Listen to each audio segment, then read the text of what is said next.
Guys welcome to the channel again. My name is Vivu. मैं हूं आपका होस्ट और दोस्त फिलहाल आज की वीडियो के लिए, और आपका स्वागत है कार बाइक 360 पे। आज हम बात करने वाले हैं टिगोर सीएनजी के बारे में। देखो, टिगोर सीएनजी ऑलरेडी हमने रिव्यू दिया है और उस वीडियो पे आपने बहुत कमाल के व्यूअरशिप दी है हमें, थैंक यू फॉर दैट। और सब्सक्राइब कर लीजिएगा इसी बहाने। तो टिगोर सीएनजी एक अच्छा ऑप्शन है उन लोगों के लिए जिनको वैल्यू फॉर मनी प्रोपोजिशन में जाना है, उन लोगों के लिए जो एक्चुअली कन्वेंशनल डिजायर से हटना चाहते हैं, उस सीएनजी फॉर्मेट से हटके थोड़ा सा उनको चाहिए एक्स्ट्रा फीचर लोडेड गाड़ी।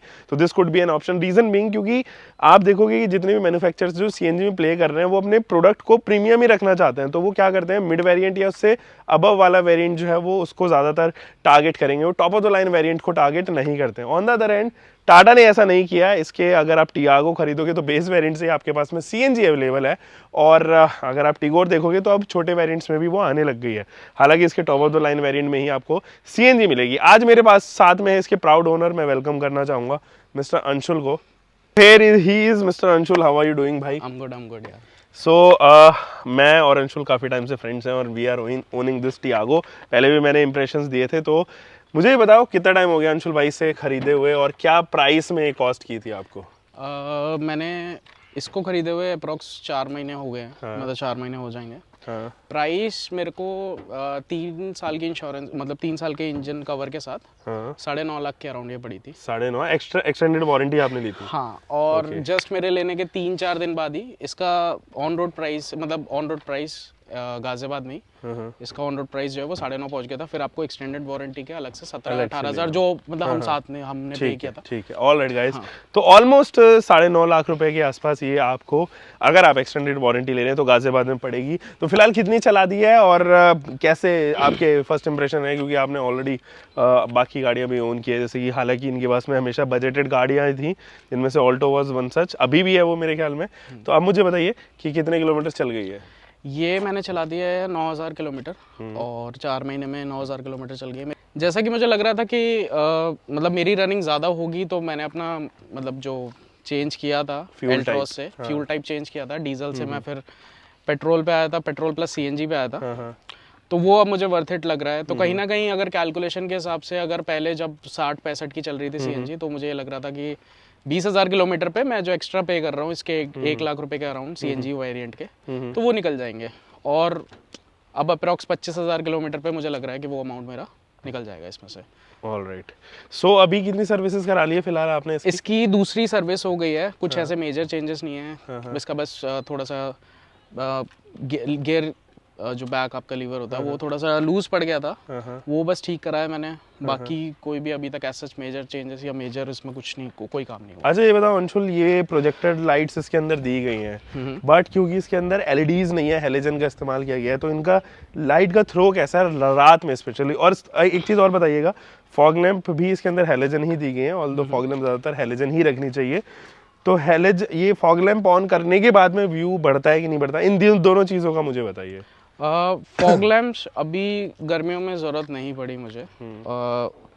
मैंने बीच में काफ़ी पार्टीज़ में हम गए थे, तो ऐसे ऑफ रोड्स थी कुछ, उस टाइम पे मैंने थ्रो और बाकी सारी चीज़ें, इसकी आपको विजिबिलिटी अच्छी हो जाती है, सारी चीज़ें अच्छी हो जाती है।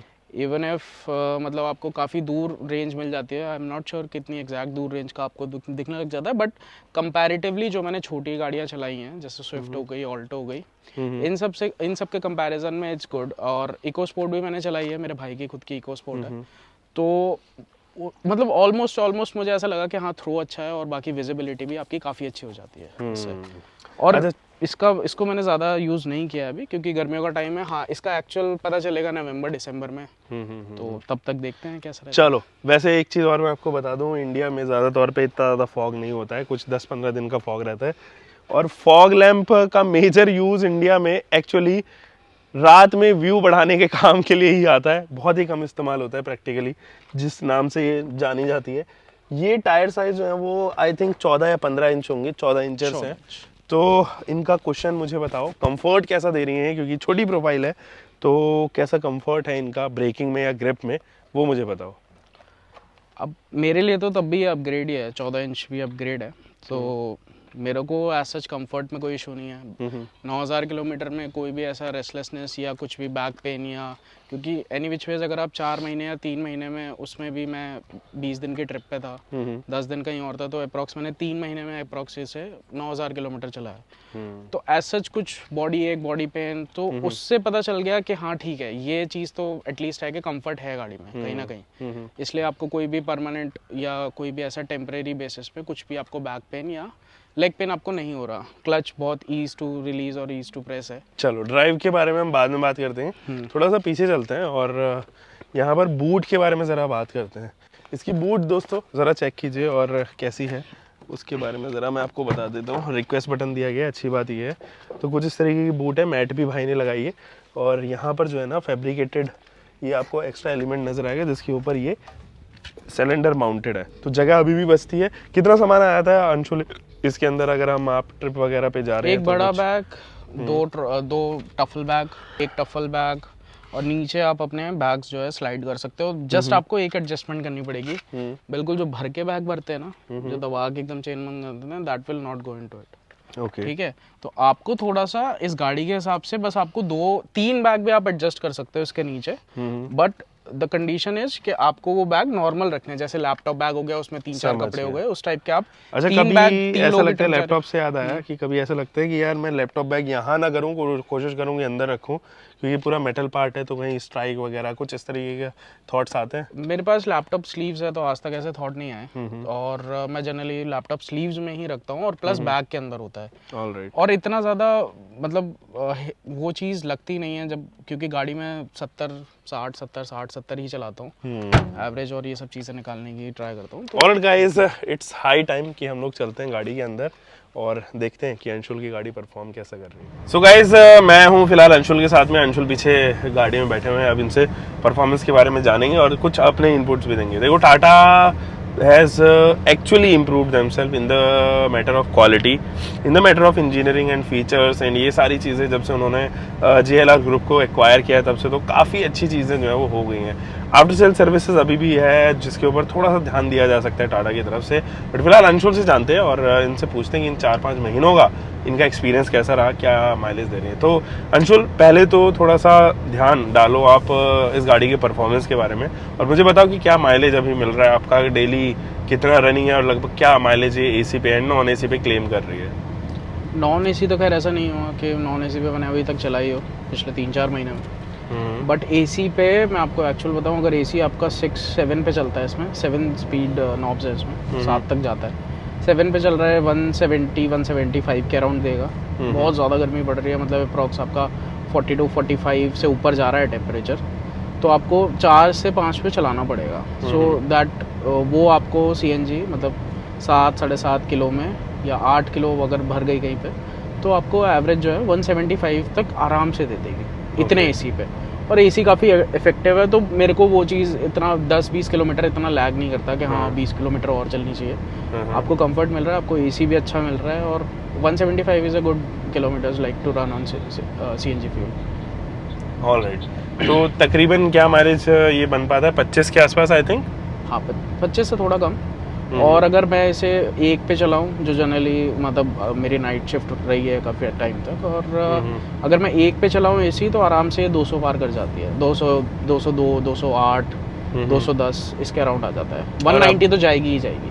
अच्छा, तो इसका मतलब ये है कि अभी विंटर्स नहीं आए हैं और AC जब बंद होगा तो ये हो सकता है 225 भी टच कर जाए। 225 टच करेगा, और अगर आने वाले क्वार्टर में अगर हम देखें तो अगर विंटर रिव्यू अगर इसका निकालेंगे या कुछ भी ऐसा वीडियो बनाएंगे, तो मैं एक्चुअल माइलेज उस टाइम पे मैं तुझे बता पाऊंगा। मतलब चलो, तो और मुझे, चलो ठीक है, आपने अच्छा हुआ मुझसे माइलेज डिस्कस किया, लेकिन आप मुझे ये भी बताइए कि परफॉर्मेंस आपको कैसी लग रही है इस गाड़ी की चलाने में? गाड़ी कैसी है स्टेबिलिटी वाइज, ब्रेकिंग, या कुछ स्कोप ऑफ इम्प्रूवमेंट है जो आप टाटा को बता सकते हो, तो वो भी ज़रूर डिस्कस कीजिए।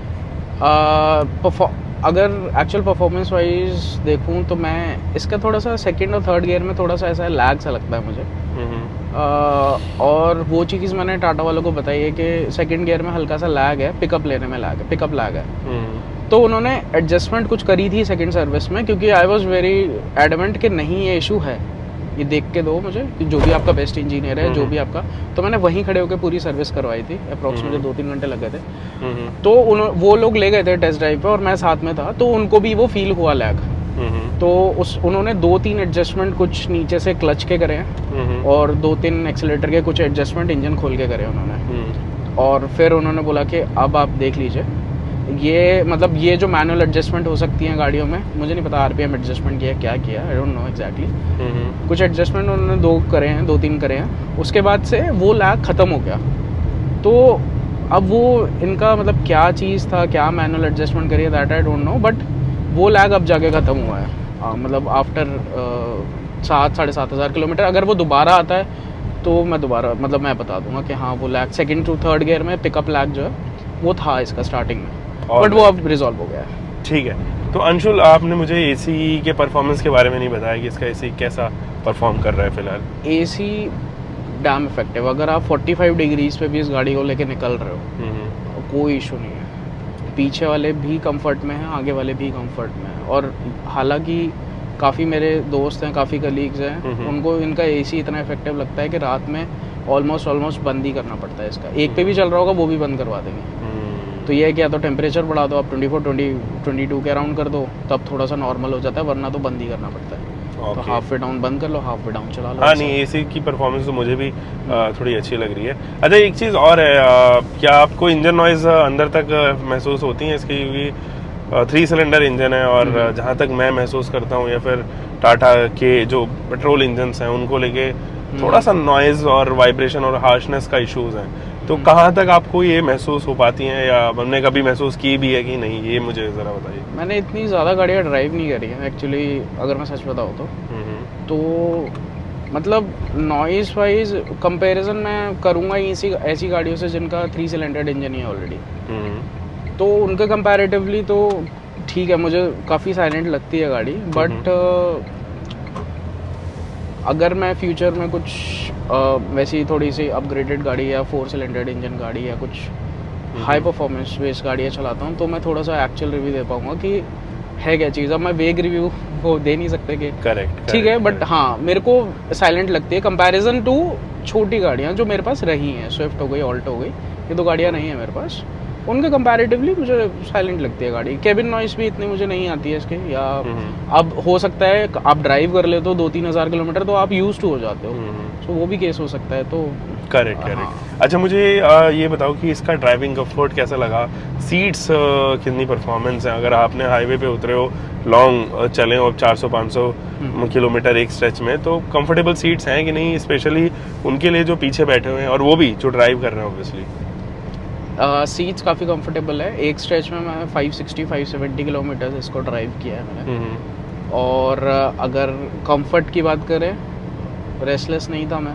टायर्डनेस नॉर्मल जो ट्रैवल टायर्डनेस होती है वो थी, ऐसा कुछ ऐसी टायर्डनेस नहीं थी कि तुम गाड़ी चला रहे हो इतने टाइम से बैठे हो, तो वो चीज़ मुझे ठीक करी। बैक कंफर्ट की बात करूँ, both the passengers sister and mom पीछे थे, कोई इशू नहीं था पूरे टाइम। मतलब वो ईज़ में थे और आराम से सोते हुए गए हैं, सोते हुए आए हैं। थोड़ा सा इसका भी कंफर्ट मुझे समझ में आया कि हाँ अगर इसके मुझे कुछ पैसे देने पड़े हैं हैंड रेस्ट के तो ये कहीं ना कहीं वैल्यू है।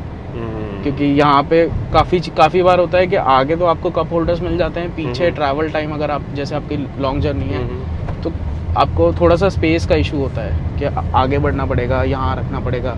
तो यहाँ पे थोड़ा ईज रहता है कि हाँ ठीक है आप अपनी चाय रख लो या कुछ भी रख लो, कुछ भी आप बेवरेजेस रख लो, तो खाने का भी कुछ भी रख लो, कोई इशू नहीं है। अपना आराम से आप ट्रैवल कर सकते हो और अपना एंजॉय कर सकते हो जर्नी।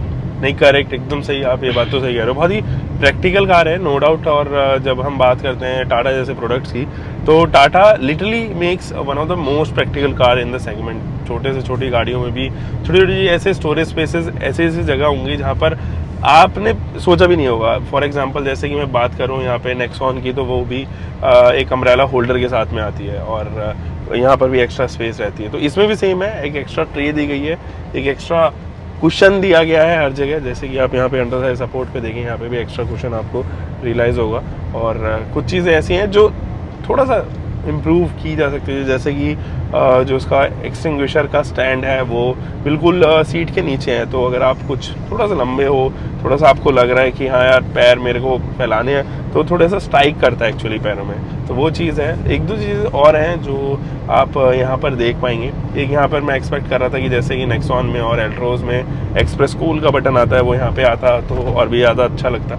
बाकी फेसलिफ्ट में और स्पेशली सीएनजी में it can be a good car, it is actually a good car, और वैल्यू फॉर मनी प्रोपोजिशन में ये स्पेशली आती है और ऐसी गाड़ियों के साथ में कम्पीट करती है जो अपने सेगमेंट में काफ़ी रूल कर रही हैं। उनमें से aura is one such product, उनमें से डिज़ायर है, और ये सारे प्रोडक्ट्स हैं जो सेडान सेगमेंट में आपको देखने को नजर आएगी।